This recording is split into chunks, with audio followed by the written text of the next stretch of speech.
Hi everybody, it's Geordie from Geordie's Cards. Thank you so much for joining me today. I am creating this fun little shadow box card using some Heffy Doodle products.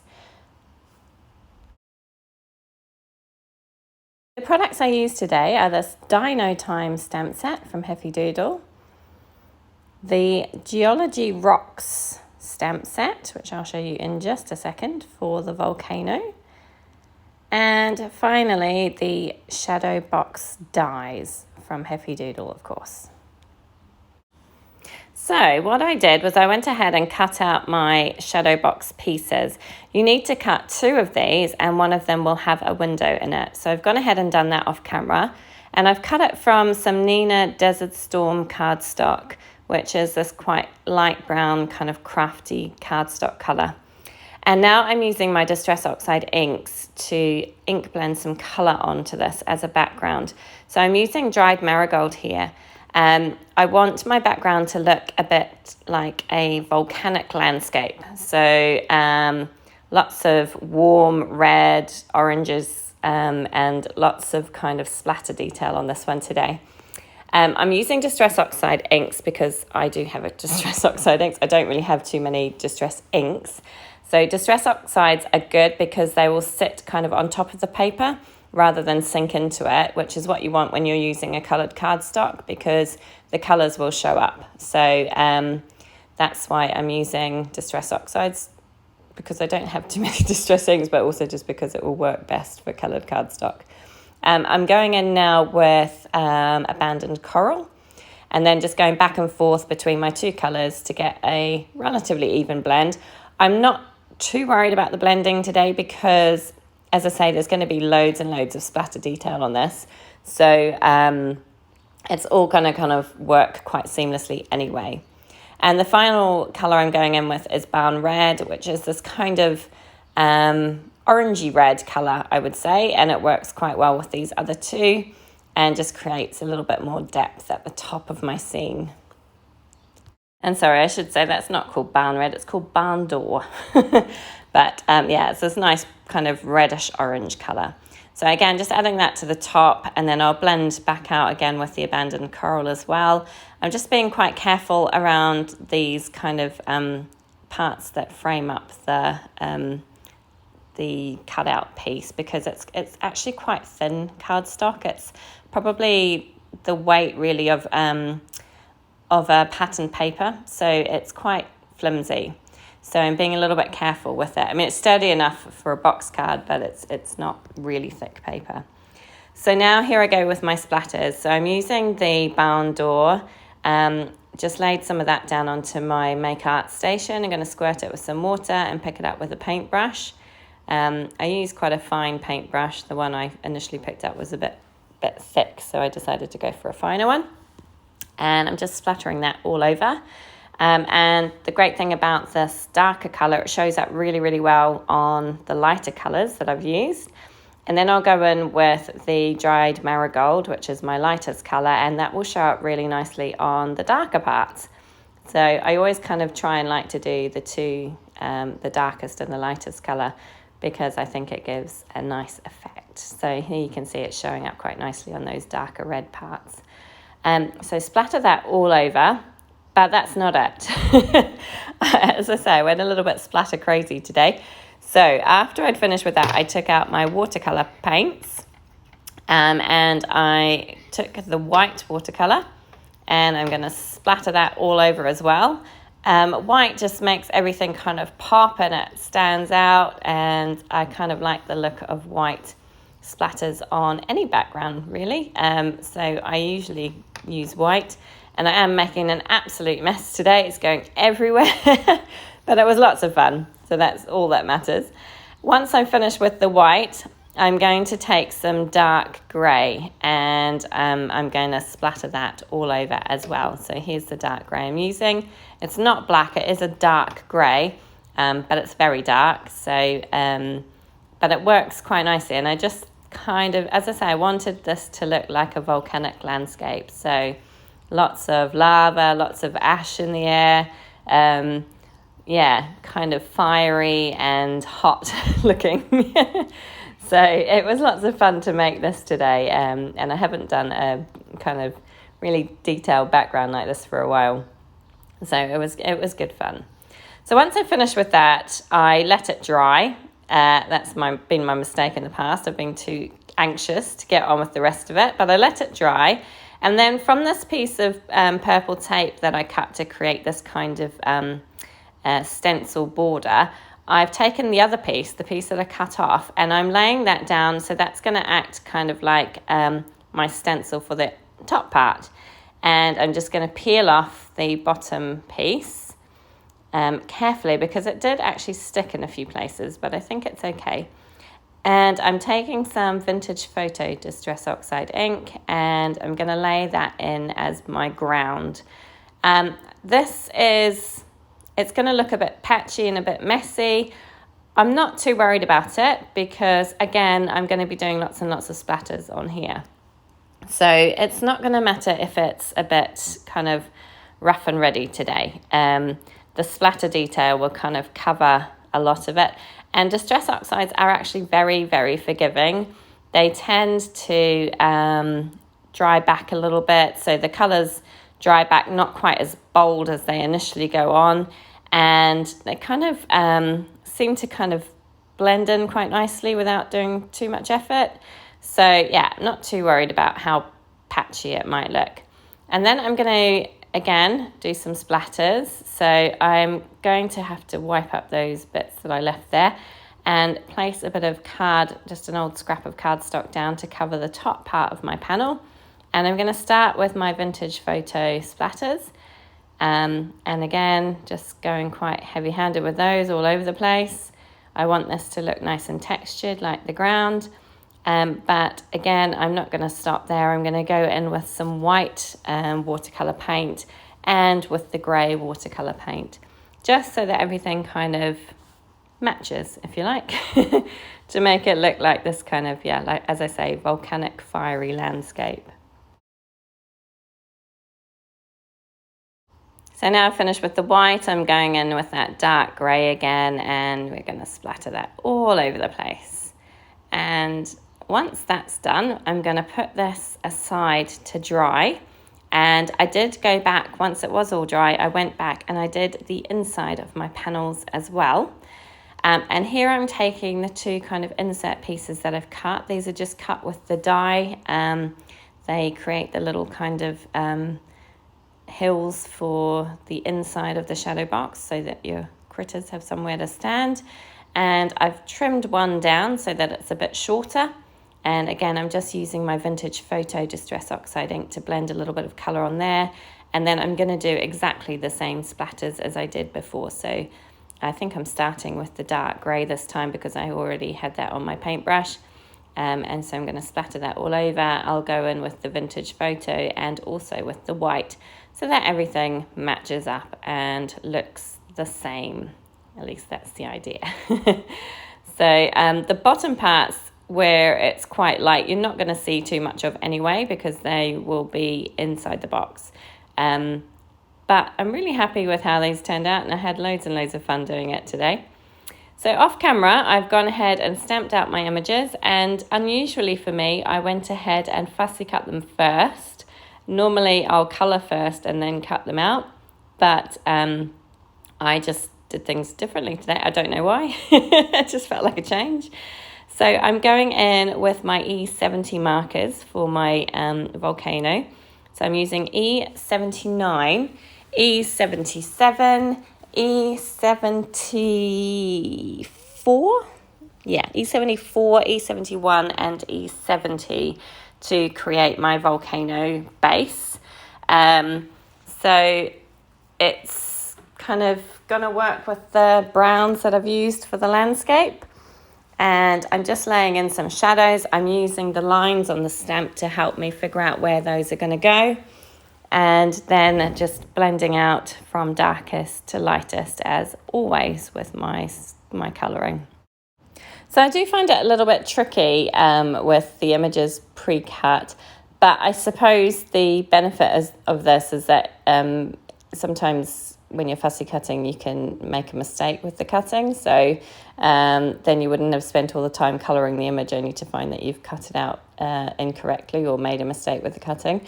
But yeah, I do prefer to colour first and then cut. That's just my preference. But yeah, today, I think because I had stamped out some of the trees, which come with this Dino Time stamp set, and those are like solid images, so you have to stamp them out with coloured ink.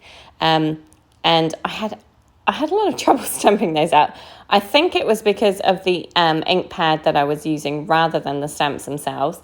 I was using a Staz-on brown ink for the tree trunks, and for some reason I just it kept sticking to the paper, and then as I pulled the stamp up from I lifted up the lid of the stamp positioner after I'd stamped it down, it kind of tore the paper. And I've got to say the paper wasn't the best choice really, because it was quite thin and fragile.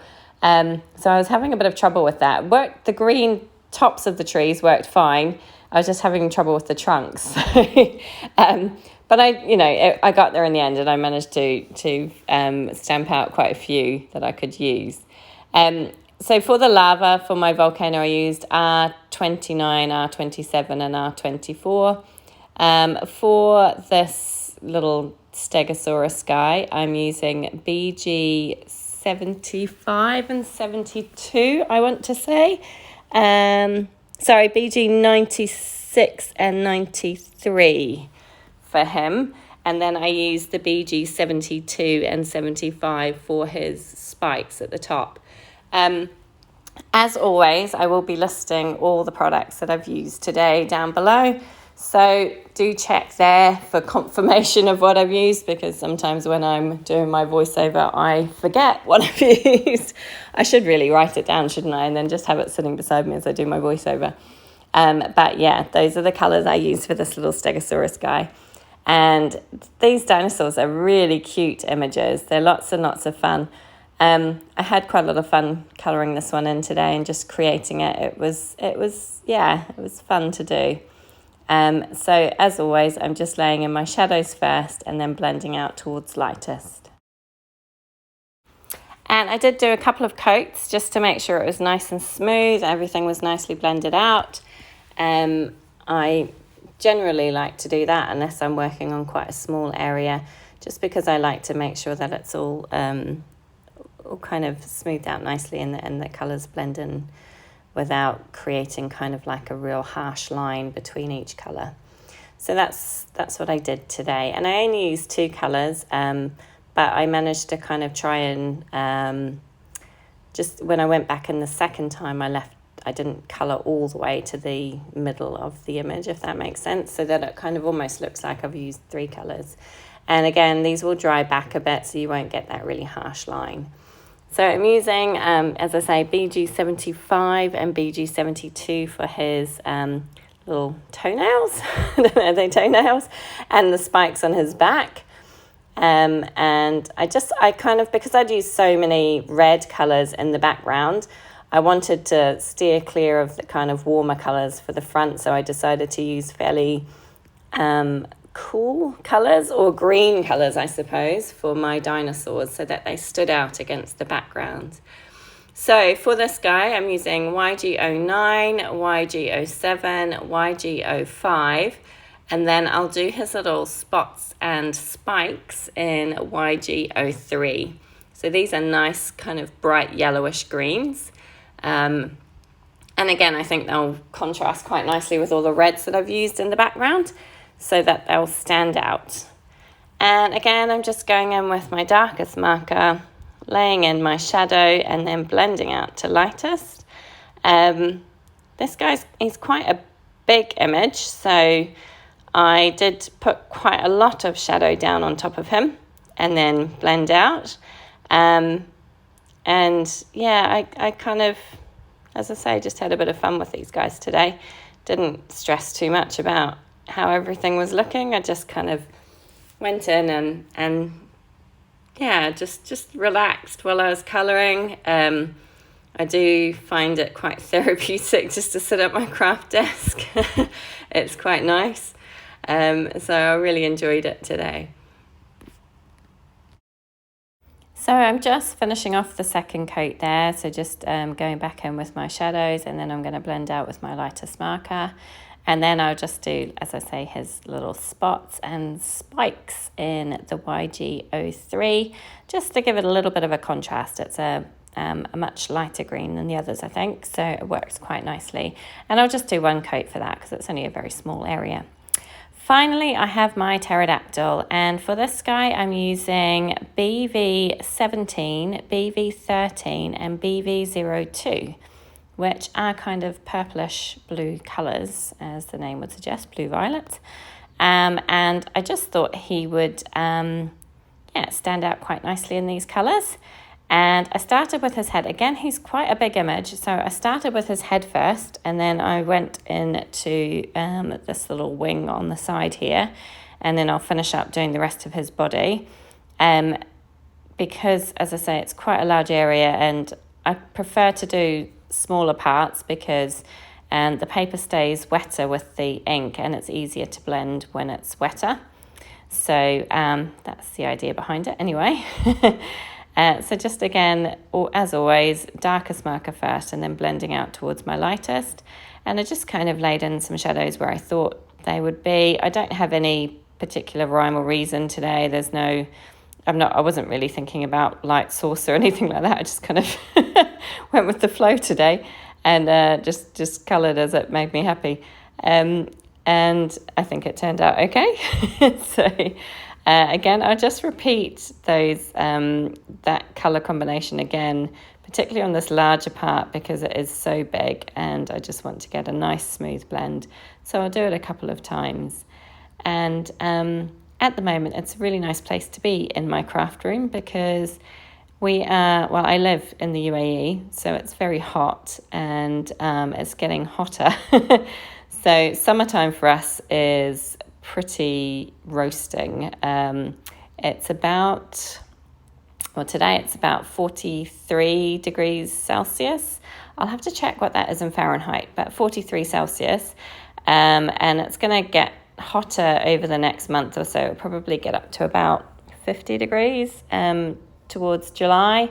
So yeah, it's almost too hot to be outside for any length of time. And staying in my craft room and doing this kind of thing is lots of fun and much nicer than sitting out in the sun, which probably sounds strange to a lot of people who don't have really hot weather all year round.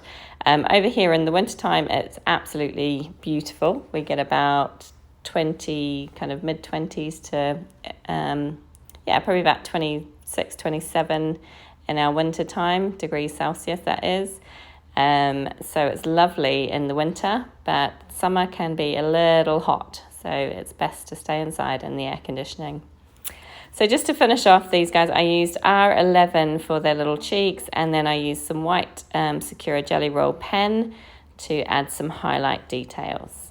So I've just checked. So 43 degrees Celsius is about 110 Fahrenheit. And in our peak kind of hot season, kind of July, August, we get up to about 122 Fahrenheit. So pretty warm.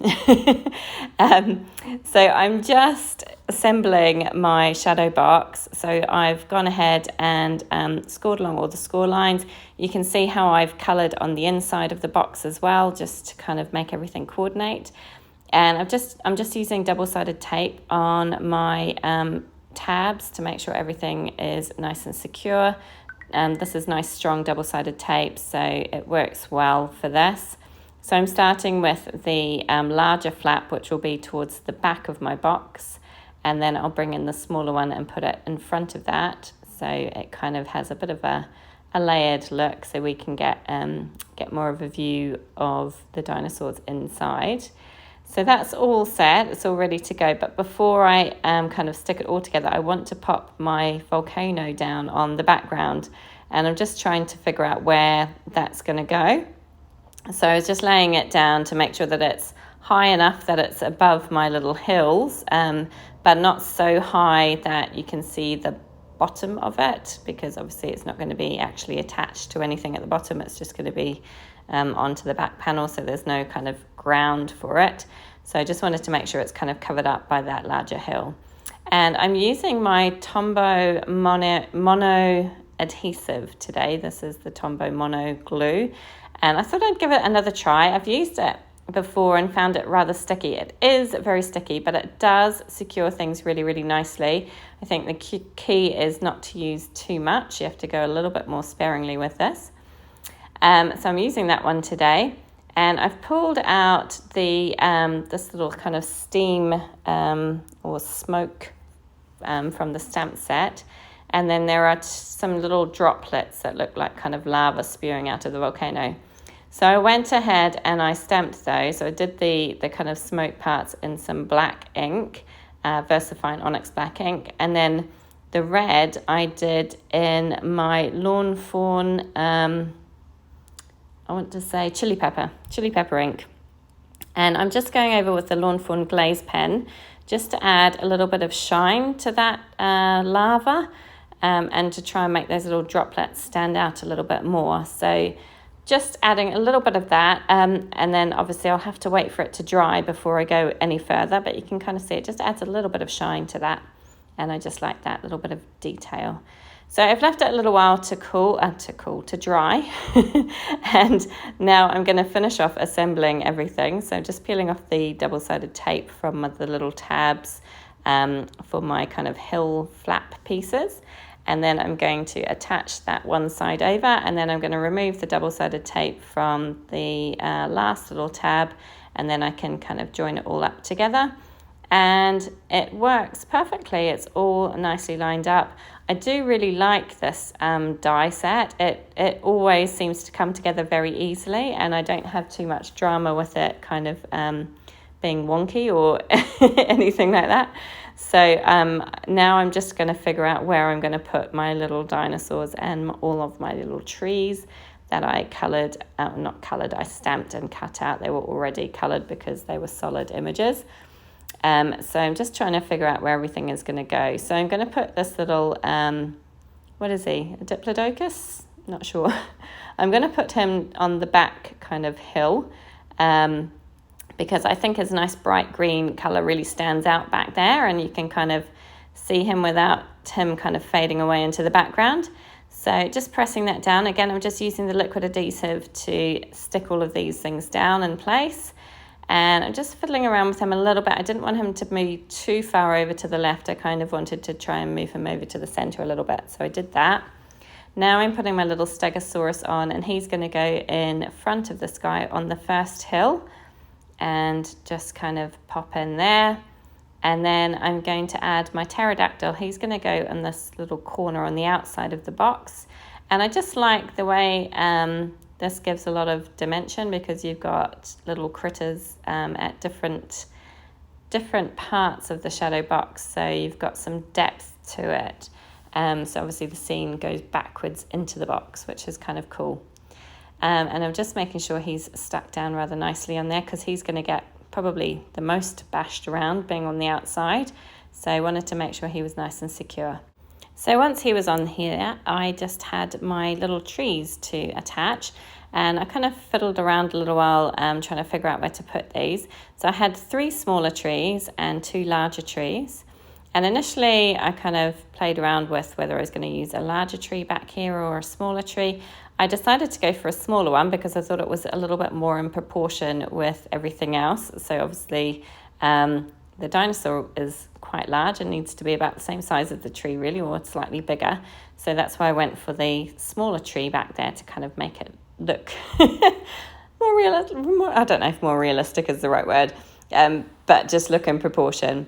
And then I'm just kind of playing around with some others to kind of figure out where I wanted. I knew I wanted one on the front here, but I didn't really know, again, whether to use a large or a small one. And again, I decided to go for a small one because the larger one kind of covered up a little bit too much. So I'm kind of tucking it in so that the trunk is kind of below that very first, the actual outside of the card box. And then the leaves are on the outside where you can see them. So it kind of looks like it's just popping up out of the ground there. And then with the other 3, I placed them around the sides of the box just so that my scene looks like it's continuing on all around the box, and yeah, it kind of extends further out. And again, I'm just using my liquid adhesive to attach everything down on here. I do like using liquid adhesive because I find that it just sticks and makes everything kind of stay in place and not get bashed around too much. I have trialed using glue dots before because I know a lot of other crafters use glue dots, but I just find that they kind of, things move around a little bit, particularly if you're kind of folding them up and then opening them up a few times, things kind of move around. So I like to use liquid adhesive. It's just my personal preference. But obviously, you know, everyone's different and likes different things, but that's what I like to use. So I've finished everything except for my sentiment. And I realized that I cut this off a little bit, but I decided to be brave and attempt to add my sentiment, white heat emboss my sentiment to the front of the card after I had assembled everything, which was rather brave, but it did actually work out okay in the end. And I did think to myself, if worst case scenario, I could probably just put a banner over the top of it with the sentiment on it if I needed to. And with the piece that I cut out from the front of the card, I've just added a little sentiment onto and going to stick it onto the back. Now, I did have a suggestion from Rose Sohn, I think I'm saying that correct, but I might be wrong, who said I should just leave it and I could just write my sentiment on the back direct. The only reason I'm doing this, Rose, is because the cardstock was kind of flimsy, and I thought that adding that extra bit of cardstock on the back might help it hold up a little bit better. So I will try and do that next time, but today I just thought I needed that little bit of extra something. And there we go, it's all finished. I really hope you enjoyed this one today. I had so much fun making it. Thank you for joining me. Do give it a thumbs up if you liked it.